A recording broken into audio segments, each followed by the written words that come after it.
Oh, I actually have to hold on to this.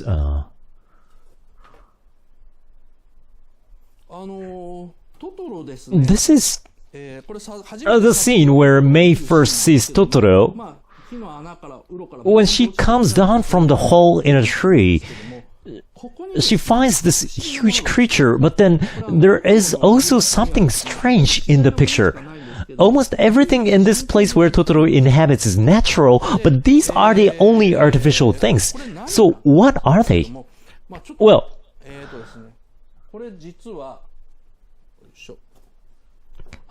I will show you a close-up shot later, but these are pottery from the Jomon period, and he actually uses them. I'll talk about this a little later.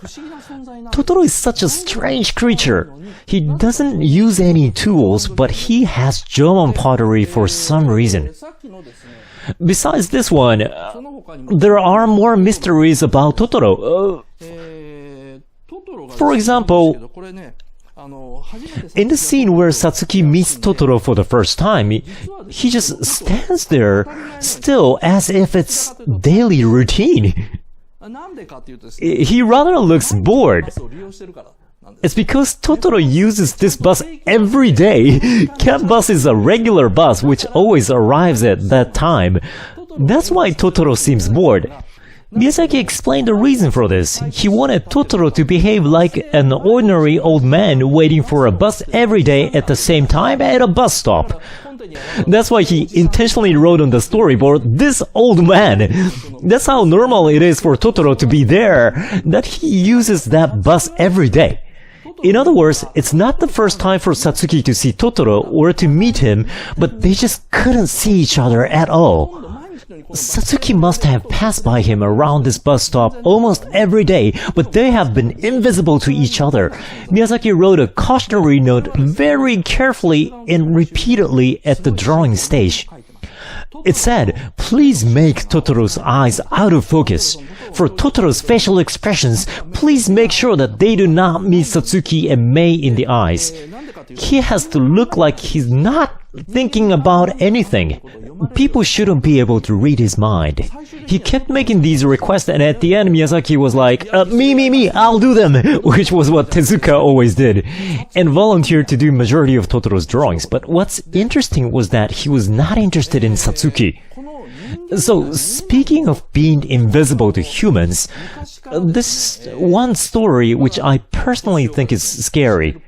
So, there might only be a tiny bit of scary element in it, but there was one episode in this TV program that I watched that was so scary, and it was about psychic photos. They brought them to an exorcist.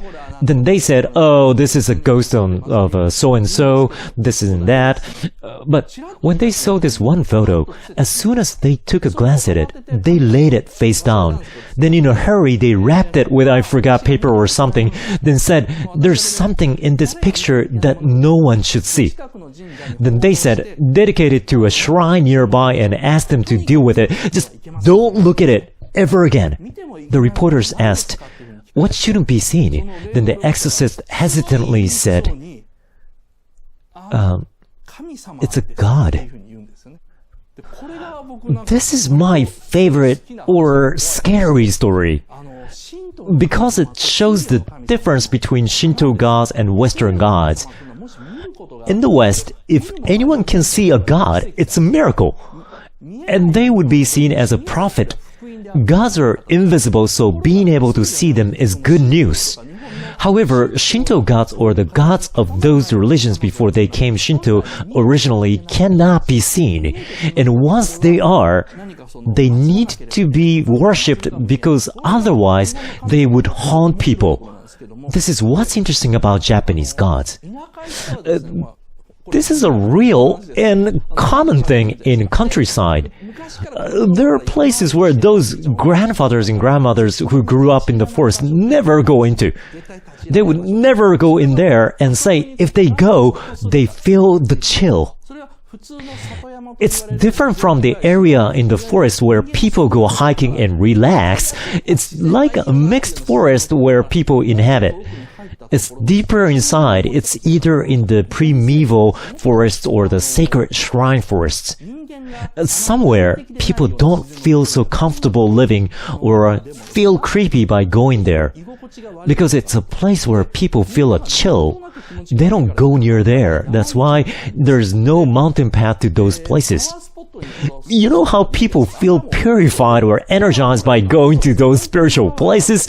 That's just a lie. You don't get any energy. If there is a place where true energies flow out, where there is a real power, even local people never go there. There are no roads, no shrines, and no archaeological sites because no one goes there.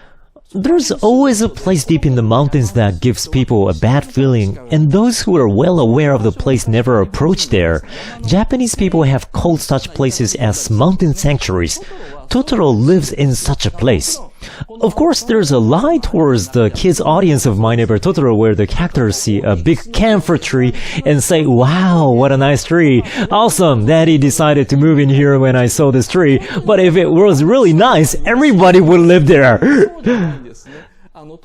In reality, Totoro lives in a place where you have a bad feeling, so you don't go near it. That's how the forest is protected.